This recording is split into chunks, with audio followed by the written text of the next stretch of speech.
Hey there, superstar. Very excited to share with you my next interview here with Cheryl Knowlton. We are here at the Superstar Summit 2022. Cheryl's one of our main stage speakers tomorrow. And I've asked her here because I want to talk to her with you a little bit about burnout. This is an area of expertise. Cheryl's an expert speaker, author many times over, coach, leader in the real estate industry. And so she works with professionals to become more successful and to mitigate and manage the burnout that they often feel in their industry of real estate, because it's a pretty intense industry, right? It's a very intense industry. So how did you get started? How did burnout become your thing? Burnout became my thing when I missed a dance recital and a soccer game and a play. And day after day, I put someone else in front of my top priorities until finally I got sick of it when I was raising my 4 girls. And then I thought, okay, I've got this mastered, and I was interviewed for a major event on burnout. And an hour later, my dad died in my arms. And that redefined everything that I thought I knew about putting my top priorities first and getting really, really clear about what matters most to me. Wow. Thank you for sharing that with us. All right, Cheryl. So how do you define burnout? What is it? How do you know when you're in it? What does it look like? That's a great question. And the funny thing about burnout is most of us know exactly what that is. Most people don't ask me, oh, what's burnout? Because we all face stress. I mean, stress is just a normal part of life, but burnout is chronic stress, unrecognized, day after day, trying to paste on the smile and everything's fine and unicorns farting rainbows all day, every day, and that's just not life.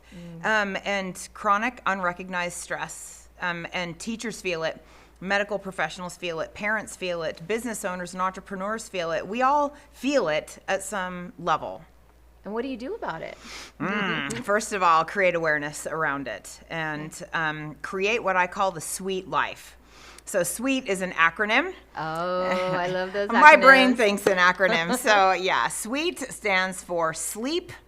We have to get enough sleep, and that's going to be different for me than it is for you. You could probably do fabulously on 5 hours. No, I really can't. No, I need 7, or I'm a hot batch of grumpy, and nobody wants to be around me. So each of us need to figure out what that S looks like. W is water. We need to have enough water to keep everything going and keep ourselves healthy and well and running at optimal speeds. Which is not Mach 10 with my hair on fire. Right. I keep reminding myself of that every day. Yeah, only Tom Cruise can do Mach 10 with his hair on fire in Maverick, and he did it very, very well without blacking out, by the way. Looked great. He did look great. The first E is for eating foods that will fuel us and help us to feel great. You and I share that in common. If we eat yucky, crummy, sometimes tasty food, we feel horrible. That's right. And then we don't have the energy to go the distance and really serve people at the highest level like we really want to. So yeah, I've tried to eliminate the majority of that, except for an occasional whatever. And then I pay for it. And so I'm like, what did I do that for? The second E is exercise, and that is not a bad word. That is not a bad word. Finding ways to move our body with intention and joy and pleasure makes it a lot easier to make it consistent and part of every day. And the T is time away from technology. Ooh, And just shutting it off, getting it away from our space. I had to learn, all right? I had to learn to sleep with my phone not next to me. And for years I said, oh, it's my alarm. I have to have it right here. And nope, had to learn to put it away and use a different alarm. All right. Yeah, so just creating awareness around about what we can do to put on our own oxygen mask first.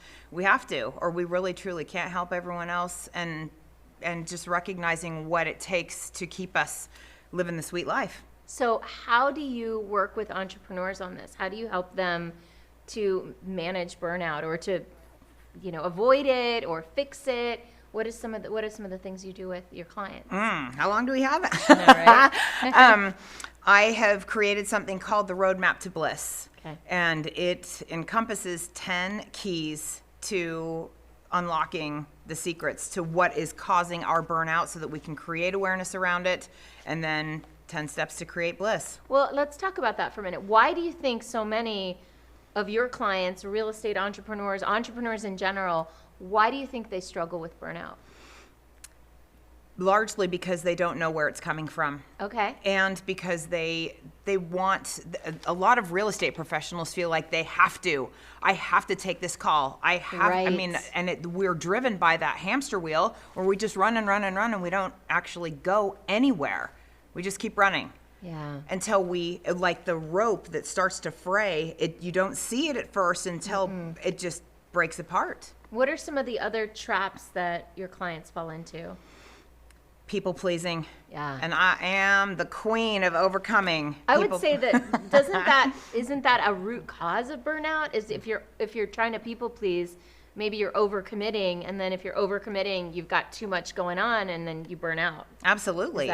Absolutely. I am a big follower of Dr. Stephen R. Covey, sadly passed away, wrote the classic book, 7 Habits of Highly Effective People. Yeah. He said, a famous quote, I absolutely love it, it's easy to say no when there's a deeper yes lying within. And just getting really clear about what is most important to me, who is most important to me. Do I want to go take this buyer out again and show him 75 properties on Christmas Eve? Or do I want to spend time with my family? And I had to learn. I had to learn to say that no is a complete sentence. Yeah. No, thank you.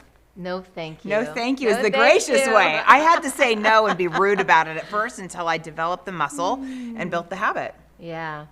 Are there any other habits that are effective in supporting people in burning the hamster wheel, as you say? What are some other things? So many. But yeah, I actually wrote a little book on that. My first book was called Burn the Hamster Wheel, but delegation. For me, delegation is everything. Learning what is mine to do, what is my zone of genius, what do I need to do in order to keep the business running, to keep things moving and be successful, and what is better delegated to somebody else, like the creation of my PowerPoints. Let's get honest. That is much better done by my graphic designer, but I had to learn to let that go. Yeah. Letting go of things is really, really powerful as well. Yes. All right, cool. Is there anything else that you want to share about burning the hamster wheel, turning that overwhelm, that burnout into bliss? For me, I look at our journey over the last 2 years. Anniversary of that was last week. I know, so exciting. I can't even believe that. And I just realized I can't see the picture when I'm in the frame. Yeah. And you have been such a tremendous coach to me. You've been able to share things with me. You see things that I can't see. And then once I see it, I can't unsee it. But I mean, every great athlete has a coach, and I consider myself to be a great athlete in business thanks to you. And I have a coach, and I couldn't do it without a coach. So even great coaches have coaches. Well, especially great coaches. And I feel like that's a congruent leadership on your part. Like if you're going to lead people and tell them that they need to hire you, then of course you need to be having a coach as well. And that's the beautiful thing about, I think, the work we do. It's a ripple effect. When we do a great job as coaches, which I know you do, then we pay it forward, and it's a ripple effect out into the world. So. Always. And I can't coach anyone past the place I have gone myself. Right. So I've got to continue to up-level myself, which is a never-ending journey, and I love it. Oh, and I'm so excited to see what you're going to be sharing with us tomorrow. I saw a little sneak peek of it today. It's so good. Such a great story.